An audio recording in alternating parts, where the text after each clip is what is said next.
예, 감사합니다. 할렐루야. 찬양한 대로 우리 사랑하는 찬양대원들 또 우리 모두의 삶이 감사로 가득하기를 축복합니다. 예수 믿으면 사람이 변화됩니다. 교회는 그 변화를 연습하며 하나님 나라를 맛보고 실천하는 공동체입니다. 천국 연습, 사람을 차별하지 말라, 사랑을 실천하라. 야고보서 2장의 말씀이었습니다. 이거 둘을 보시면요, 분명해지는 것은 천국 연습이란 혼자서 할 수 없다는 겁니다.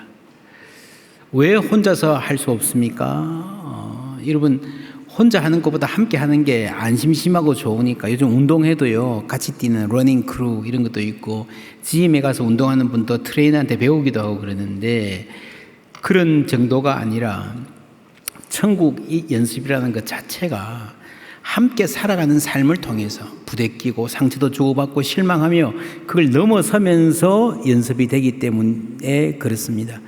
굳이 운동으로 말하자면 달리기나 역도보다 축구나 농구에 가깝다. 혼자 할 수 없는 것. 우리가 혼자 신앙생활하는 느낌은 가질 수 있어요. 종교적으로 혼자 도 닦을 수도 있고요, 혼자 감성에 젖을 수 있고, 내가 참 거룩해졌구나 하는 느낌은 가질 수 있지만 그것이 살아가는 현실의 삶에서 다른 사람들의 관계에서 나타나지 않는다면 아무 소용없습니다. 현실의 관계 속에서만 믿음은 검증될 수 있고 자라갈 수 있다는 것이 야고보서의 중요한 증언입니다. 야고보는 말합니다. 하나님 믿는다고 말하면서 다른 사람을 차별하면 그 믿음은 의심해 보아야 한다. 왜 그렇습니까? 여러분, 하나님 믿는다는 게 뭐예요? 하나님은 크고 위대하시고 지혜로우시고 천지를 지으신 분이 다 만을 믿는 것이 아니라, 우리 믿음의 핵심은요, 하나님께서 나를 사랑하신다는 거예요. 우리 사람 사이에 최고로 사랑하면 뭐라 그럽니까? 죽도록 사랑한다 그러죠. 여러분, 죽도록 사랑하는 것보다 더 큰 사랑이 있습니까? 아들을 내어주실 정도로. 부모에게 자녀의 죽음이란 자신이 죽는 것보다 훨씬 더 힘든 일일 것입니다. 그 큰 희생을 하면서 하나님 나를 사랑해 주셨음을 믿습니다. 그 사랑을 안다면, 내가 그 사랑을 받은 사람이라는 자의식이 있다면 그것이 자존감에 영향을 끼칠 수밖에 없습니다. 몇 해 전에 자존감 수업이라는 책이 나와서 크게 히트했습니다. 자존감이라는 것이 그만큼 많은 사람들이 절박하게 생각하는 문제다라는 말이겠지요. 이 책에 꽤 좋은 내용들이 많이 있습니다. 그러면서도 아쉬운 점에 대한 지적들이 좀 있었습니다. 자존감에 대한 전문적인 연구들을 보면 이런 합의가 있습니다. 자존감을 높이기 위해 스스로 노력해야 하지만 혼자서 할 수 있는 것이 한계가 있다. 누군가가 사랑해주고 인정해주고 품어주어야 그 관계 속에서 자존감이라는 것이 형성된다는 거예요. 그냥 혼자 던져놓고 책 주고 좋은 방법 가르쳐주고 열심히 노력해봐, 버텨봐, 그걸 알아서 소화해서 내가 내 마음 달래고 다 잡는 것으로 자존감이 견고해질 수 없다는 겁니다. 이런 회복 탄력성 연구도 같은 결론이에요.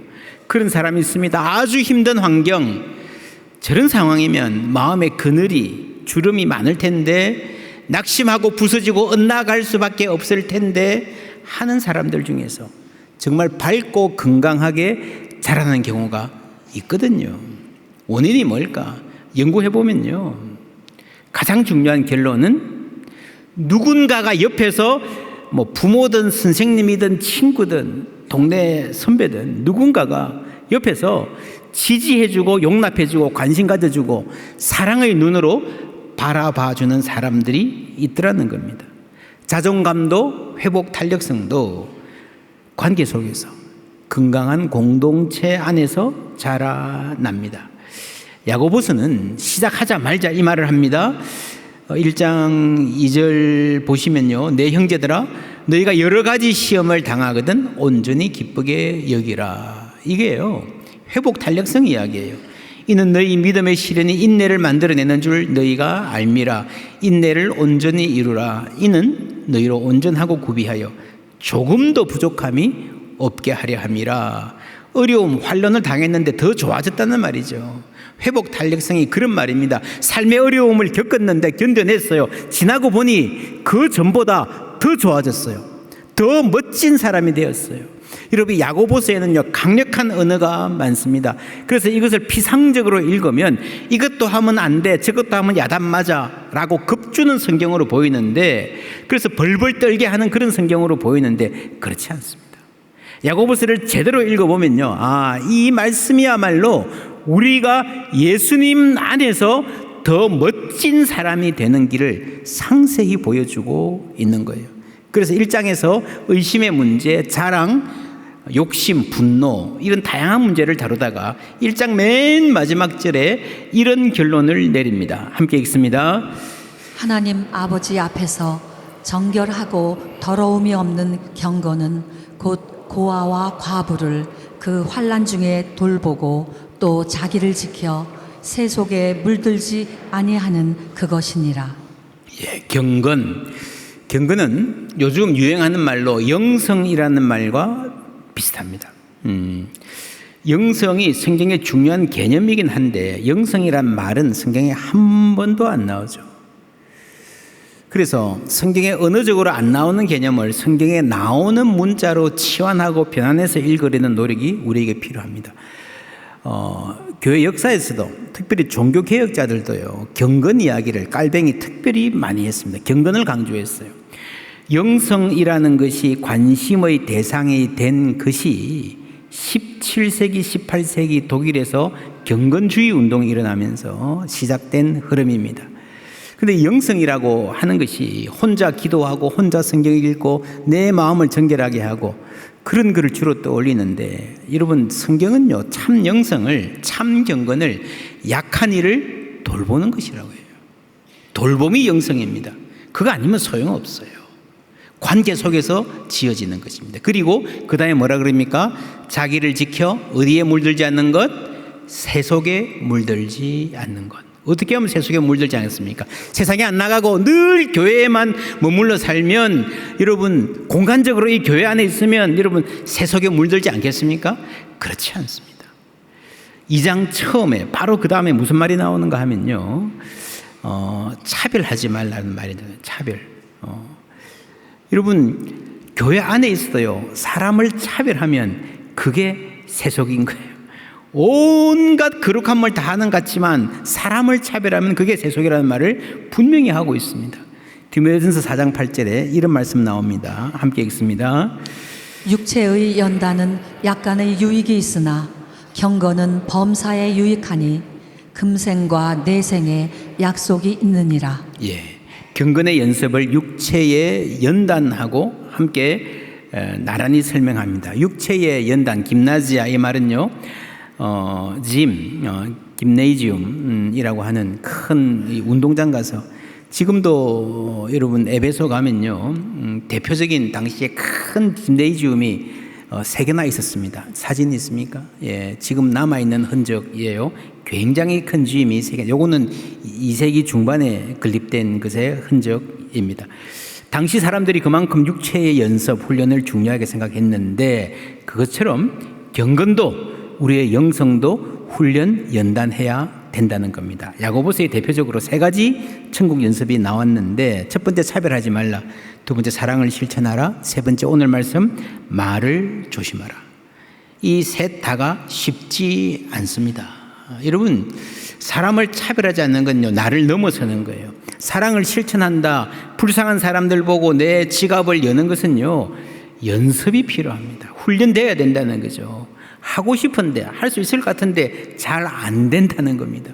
여러분, 지금 평소에 운동 안 하다가 짐에 피트니스 가가지고 큰 역기 바로 들 수 있습니까? 들 수 있습니까? 못 들잖아요. 옆에 사람 보면 들거든요. 나하고 달라서 그런 게 아니라 저 사람은 수년 동안 연습해 온 거예요. 여러분, 사람을 사랑하는 것도요 계속해서 연습해야 근육이 늘듯이 그 힘이 늘어가기 시작한다는 겁니다. 하루 만에 되지 않습니다. 마찬가지로 입술을 다스리는 건 마찬가지입니다. 이 경건의 연습 중에서 가장 힘든 것 다시 보여주시면, 이 3개 중에서 가장 힘든 것이 뭘까요? 이웃을 위해서 지갑을 여는 것보다 내 말을 조심하는 것이 훨씬 더 힘듭니다. 그래서 야고보는 이렇게 말합니다. 1절, 2절 다 함께 읽습니다. 내 형제들아, 너희는 선생된 우리가 더 큰 심판을 받을 줄 알고 선생이 많이 되지 말라. 우리가 다 실수가 많으니 만일 말에 실수가 없는 자라면 곧 온전한 사람이라 능히 온 몸도 굴레 씌우리라. 아멘. 우리가 다 실수가 많으니 나도 포함된다는 거죠. 나도 실수 많이 하는 사람이라는 말입니다. 여기서 선생이라는 말은요, 무엇보다도 목회자를 가르칩니다. 유대인들이 종교 지도자를 랍비라고 그랬잖아요. 그 전통입니다. 선생은, 목회자는 말을 많이 할 수밖에 없고 또 말에 그만큼 무게가 실립니다. 영적 리더의 말은 사람을 죽일 수도 살릴 수도 있고 상처 줄 수도 있습니다. 그래서 지금까지 어떤 권면이든 거침없이 자신 있는 톤으로 나가던 야고보 선생님이 이 문제 앞에서만큼은 멈추었었어요. 우리가 다 실수가 많다. 나도 부족한 사람이다. 자신을 돌아보아야만 하는 대목입니다. 아마도 이 편지를 쓰면서 말에 대해서 언급하려고 하는 순간에 자기 실수가 생각났을 거예요. 쓰면서 얼굴이 붉어지고 화끈거렸을 수 있습니다. 당시에는 편지를 주로 앉아서 이렇게 쓰는 게 아니고요. 한 명은 앉아서 필사하고 한 명은 불러주면서 썼습니다. 바울이 편지 쓰는 장면 상상해 보면요, 로마서를 쓸 때 드디오라는 사람이 앉아서 썼고 바울은 서서 왔다 갔다 하면서 설교조로 웅변조로 기도하고 찬양하면서 막 이렇게 열정적으로 불러주었을 것 같아요. 야고보도 그랬다면 아마 이 대목에서요, 말에 힘이 없어질 수 있습니다. 더듬거리거나 얼굴이 화끈거렸을 것 같아요. 조금 상상력을 보태면요, 여기 앉아서 필사하는 이 사람에게도 내가 말 실수한 거 있는데, 왜냐하면요, 가장 옆에 있는 사람이니까, 가장 가까운 비서 역할을 하는 사람이니까 그랬을 가능성이 높지요. 야고보는 이렇게 말합니다. 말씀은 거울이다. 23절 24절 다 같이 읽어봅니다. 누구든지 말씀을 듣고 행하지 아니하면 그는 거울로 자기의 생긴 얼굴을 보는 사람과 같아서 제 자신을 보고 가서 그 모습이 어떠했는지를 곧 잊어버리거니와. 누구든지 말씀을 듣고 행하지 아니하면 어리석은 사람이다. 근데 바꾸어 보세요. 누구든지 말씀을 스스로 자기 이름으로 가르치고 행하지 아니하면 더 심각하죠. 내가 그렇네. 그런 고백을 지금 하는 거예요. 그만큼 힘든 일입니다. 혀는 곧 불이요 불의의 세계라. 혀는 우리 지체 중에서 온 몸을 더럽히고 삶의 수레바퀴를 불사르나니 그 사르는 것이 지옥불에서 나느니라. 조금 어려운 구문입니다. 원어로도 그렇습니다. 다시 풀어보면 혀도 불과 같아서 우리 몸의 지체들 가운데 불의의 세계로 존재하며 전 인격을 부패시키고 삶의 전 과정에 불을 지르며 스스로도 지옥불에 의해 타버릴 것입니다. 삶의 전 과정, 무슨 말입니까? 안심할 수 없다는 거예요. 우리 세상에서는요, 내가 어떤 정도에 이르렀으면, 회사에서 어떤 직위에 이르렀으면, 집도 뭐 한두 채 그럴듯한 데 있고, 뭐 자식들 다 키우면 이제는 내 삶이 안정적이다, 튼튼하다 할 수 있지만, 그 아무리 탁월하게 안정된 삶이라 하더라도요, 다 망칠 수 있다는 겁니다. 말 한마디로 불사를 수 있다는 거죠. 그 사람이 어떤 지위에 있든, 평사원이든 사장이든 중고등학생들이든 국회의원이든 대통령이든 아무리 높은 자리에 올라도요, 아무리 든든한 성으로 자기를 철옹성같이 방어할 수 있다 착각하더라도 말 한마디로 무너질 수 있다는 말입니다. 7절 8절 함께 읽습니다. 여러 종류의 짐승과 새와 벌레와 바다의 생물은 다 사람이 길들일 수 있고 길들여 왔거니와 혀는 능히 길들일 사람이 없나니 쉬지 아니하는 악이요 죽이는 독이 가득한 것이라. 혀는 길들이기 힘들다.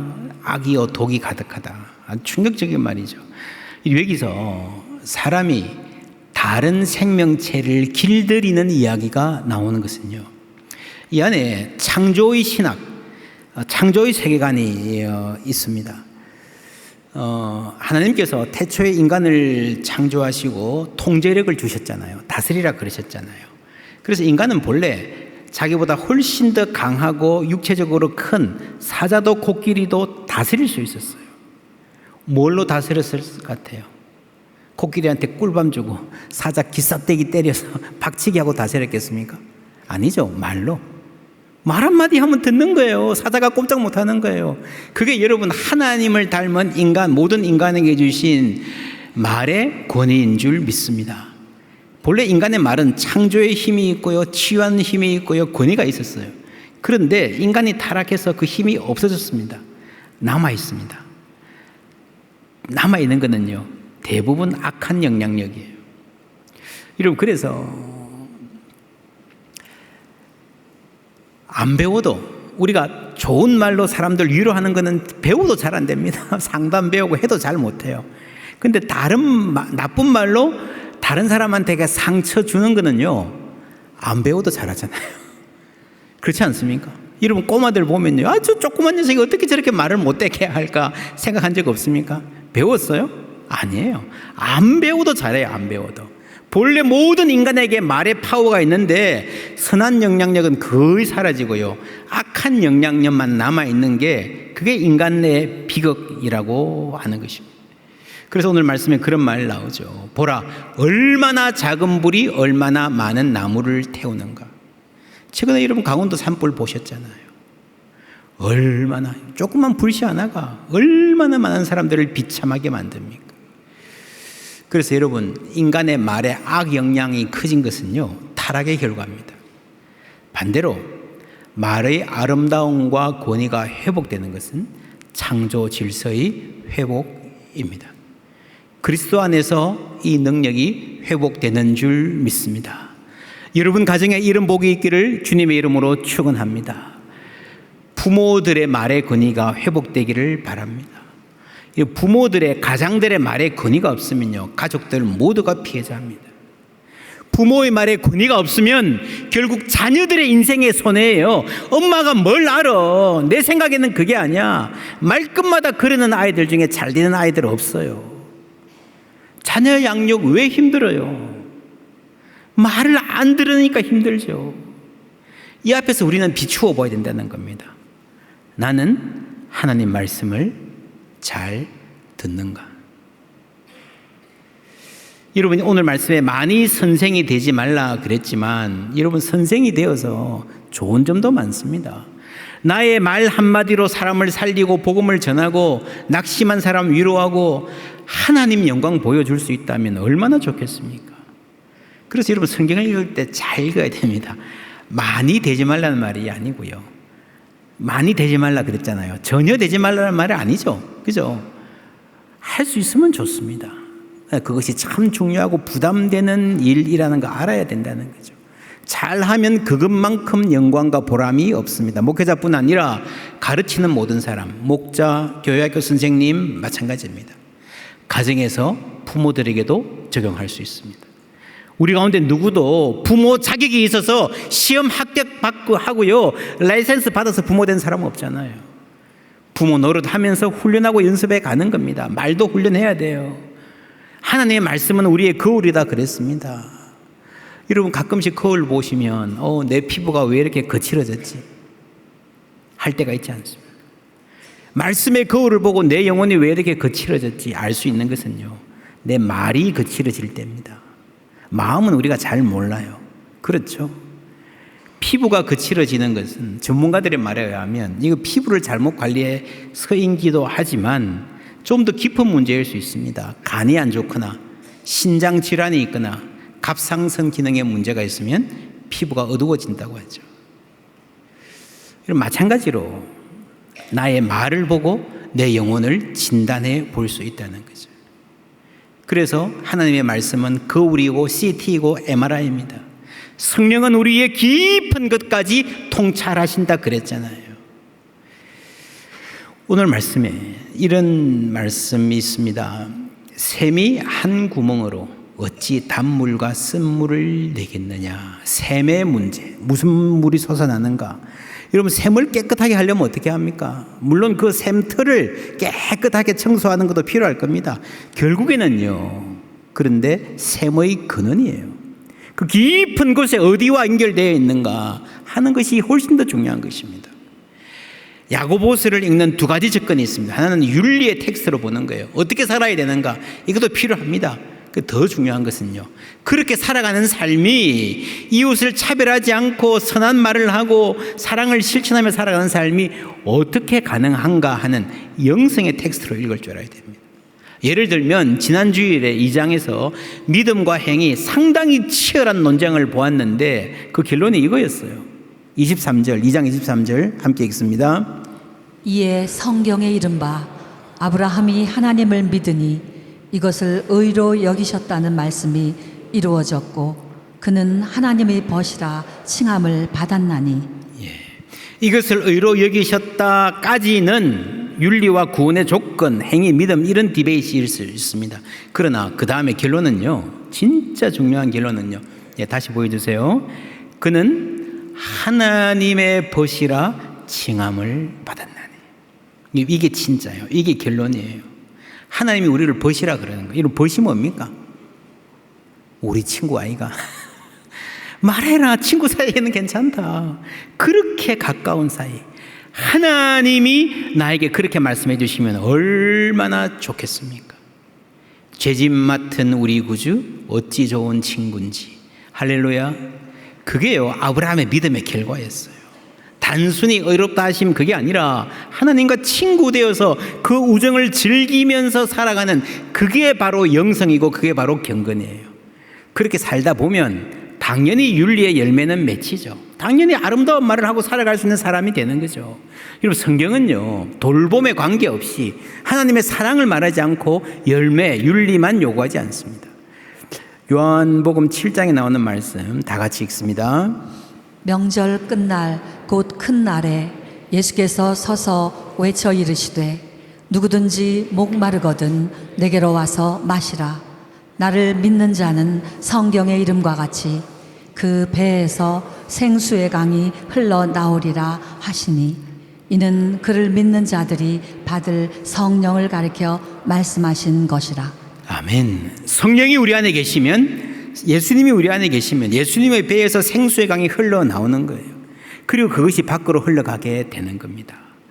우리도, 예수 잘 믿는 사람도요, 평생 인격을 갈고 닦은 사람도 때때로 쓴 경험을 합니다. 마음에 분노도 있고 원한도 있고 스트레스도 있습니다. 그래서 좋지 않은 생각이 머물기도 하고요, 그게 말이 되어서 나가기도 합니다. 그게 큰 사고 치는 거예요. 그걸 아니까 인내하죠. 참죠. 조심하려고 하죠.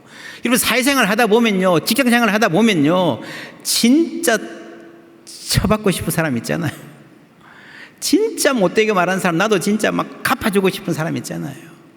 근데 참죠. 참고 또 참죠. 그게 뭐와 같은가 하면요, 화살을 이렇게 딱 당겨놓고 손만 떼면 나가는데, 에너지는 충분히 충전되어 있습니다. 손만 떼면 나가는데 붙잡고 있는 거예요. 부들부들 떨면서. 근데 계속 그렇게 있을 수 있습니까? 어쩌다 보면 나도 모르게 탁 나가는 거예요. 그러니까 그거 맞은 사람은 치명적입니다. 내 말 한마디에. 때로 그 화살에 독이 묻어 있는 경우도 있습니다. 그 순간부터 나는 몹쓸 가해자가 됩니다. 지금까지 수많은 세월 동안에 꾹꾹 참은 거 다 소용없어요. 나는 억울한 피해자인데 참고 살았는데 한마디 말 잘못했어요. 순식간에 가해자가 되는 거예요. 그게 세상입니다. 그리고 더 마음 아픈 거는요, 그 화살이 진짜 나쁜 놈한테 가면 좋은데 참다가 탁 놓았는데요, 엉뚱한 사람한테 가서 그렇죠. 그렇지 않습니까? 진짜 나한테 못되게 한 넘버원 악인한테 가면 조금 덜 억울할 것 같아요. 그렇게 그 사람한테 받은 스트레스 다 참다가 내 팔에 힘이 없어서 놓았는데, 인내가 다해서 놓았는데 엉뚱한 사람이 맞아요. 그래서 이런 말 있죠. 종로에서 뺨 맞고 한강에서 화풀이 하는, 직장에서 스트레스 받고 집에 와서 화풀이 하는 사람들, 아내에게, 남편에게, 자식에게. 그래서요, 많은 사람들이 그렇게 받은 상처, 그렇게 맞은 화살의 흔적, 상처를 간직하고 삽니다. 여기도 많이 계시죠? 그런 화살 맞은 사람. 내가 잘못한 거 아닌데. 쏜 사람도 있나요? 얼굴 보니까 많이 없는 것 같아요. 희한해요. 가는 곳마다 맞은 사람은 많은데 쏜 사람은 없어. 내가 쏘았다 하더라도 쏘려고 쏜 게 아니라 어쩌다 보니 그렇게 됐어요. 말하다 보니 그렇게 됐어요. 여러분, 그것이 우리의 한계입니다. 어떻게 하면 극복할 수 있습니까? 영광의 주를 믿는 믿음. 우리 안에 예수님이 계시고요, 예수로 충만하면, 여러분, 예수님의 생수가 우리에게 흘러 넘친다 그랬어요. 믿습니까? 우리 안에도요, 쓴 경험이 있고 쓴 물이 있고 미움이 있습니다. 그런데 그것보다 훨씬 더 압도적으로 많은 충만한 새로운 샘물이 솟아나면요, 그게 희석되고 마침내는 씻어지게 되어 있는 거예요. 그래서 우리에게는 끊임없이 은혜가 필요합니다. 제가 언제 어떤 도시에 들렀는데 집회하러 저녁에 나가 보니까요, 맛있는 식당도 많고 가게들 조명들도 멋지고 다니는 사람들도 아주 활기 있고 쾌활하고 괜찮은 느낌이에요. 근데 그 다음날 아침에 일어나서 새벽기도 갔다가 들어오는데 동네에 이렇게 보니까요, 깜짝 놀랐어요. 그 밤에 다들 무슨 짓을 하고 살았는지, 쓰레기에 술 먹고 입안에서 뭔가가 나와가지고 그냥 여기저기에, 죄송합니다, 아침부터. 근데 여러분 아십니까?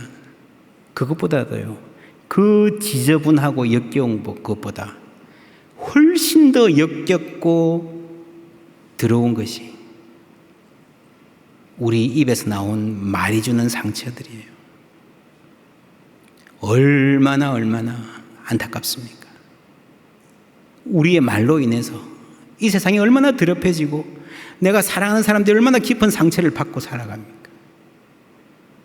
그런데 그런 생각 해봅니다. 그 거리에 비가 확 쏟아져 가지고요, 다 씻게 내려가서 할렐루야, 그게 은혜예요. 내 안에 썬 게 있어도 샘물이 끊임없이 솟아나와서 우리를 정결하게 하는 은혜가 있기를 주님의 이름으로 축원합니다. 누구든지 목마르거든 내게로 와서 마셔라. 여러분, 사람은 다 목말라요. 사랑에 목마르고요, 인정에 목마릅니다. 인정받고 싶어요. 어른부터 아이까지 마찬가지입니다. 그래서 어떤 철학자는 인간의 역사는 인정투쟁이다 그랬어요. 여러분, 50, 60, 70평생 어떻게 살았습니까? 인정받고 싶고 무시당하기 싫어서 정말 힘을 다해서 달려왔잖아요. 나는 인정받고 싶은데 다른 사람 인정해 주기는 싫어. 나는 무시당하기 끔찍하게 싫은데 다른 사람은 무시해. 어떻게 해결됩니까? 하나님께서 만족을 주셔야 되는 줄 믿습니다. 고린도후서에 보면 우리가 무슨 일이든지 우리에게서 난 것 같이 스스로 만족할 것이 아니니 우리의 만족은 오직 하나님으로부터 나느니라 했습니다. 고린도후서 말씀 다시 보여주실 수 있습니까? 없습니까? 예, 천국, 다 같이 읽습니다. 우리가 무슨 일이든지 우리에게서 난 것 같이 스스로 만족할 것이 아니니 우리의 만족은 오직 하나님으로부터 나느니라. 아멘. 예, 우리의 만족은 오로지 하나님으로부터 납니다. 하나님의 사랑을 알고 그 사랑으로 만족한 사람은요, 사람과의 삶을, 이런 가족과의 삶을 다르게 살아갈 수 있습니다. 천국의 연습은 나 혼자 하는 게 아니라 우리 안에 계신 성령의 능력으로 하는 줄 믿습니다. 오늘 말씀 야고보서 3장에서도 처음에 말에 대한 이야기를 강력하게 경고한 다음에 이렇게 말합니다. 17절 다 같이 읽습니다. 오직 위로부터 난 지혜는 첫째 성결하고 다음에 화평하고 관용하고 양순하며 긍휼과 선한 열매가 가득하고 편견과 거짓이 없나니. 네, 위로부터 난 지혜, 위로부터 난 은혜와 여러분 평화가 있어야, 그래야 우리가 하나님 안에서 평화를 누리며 평화를 전하며 살 수 있는 것입니다. 그 다음 18절에는 이렇게 말해요. 화평하게 하는 자들은 화평으로 심어 의의 열매를 거두느니라. 여러분, 씨앗, 화평은 씨앗이에요. 조그마한 씨앗입니다. 그 의의 열매는 어마어마합니다. 여러분, 사과 씨앗 하나 안에 얼마나 엄청난 사과 열매가 들어있는지 아십니까? 그게 씨앗이라는 거예요. 화평의 씨앗이라는 겁니다. 우리가 행할 수 있는, 우리가 실천할 수 있는 화평은요, 샬롬은 조그맣습니다. 그러나 그 조그만 씨앗을 심더라도 주님이 은혜 주셔서 그것을 풍성한 의의 열매로 맺히게 하실 줄 믿습니다. 의의 열매는 내가 하나님 앞에서 의롭다함을 받는 겁니다. 또한 justice, 사회의 정의이기도 합니다. 우리가 그걸 만들어낼 수 없어요. 내가 의의 자격을 갖출 수 없습니다. 우리는 주시는 은혜를 받아서 주님 사랑 안에서 조그마한 사랑을, 화평을 실천하며 살 수 있는 것뿐입니다. 예수님도 그렇게 말씀하셨습니다. 팔복에 보면요, 화평하게 하는 자는 복이 있나니 그러셨잖아요. 의에 대해서 말씀하실 때는요, 의롭게 사는 자는 복이 있나니 안 그러셨어요. 뭐라 그러셨습니까? 의에 줄이고 목마른 자. 의는 우리가 만들어낼 수 없는 거예요. 정의를 만들어낼 수가 없는 거예요. 사모할 뿐입니다. 간절하게 줄이고 목마른, 그럴 때 하나님 주실 줄 믿습니다. 누가 할 수 있습니까? 예수로 충만한 사람이에요.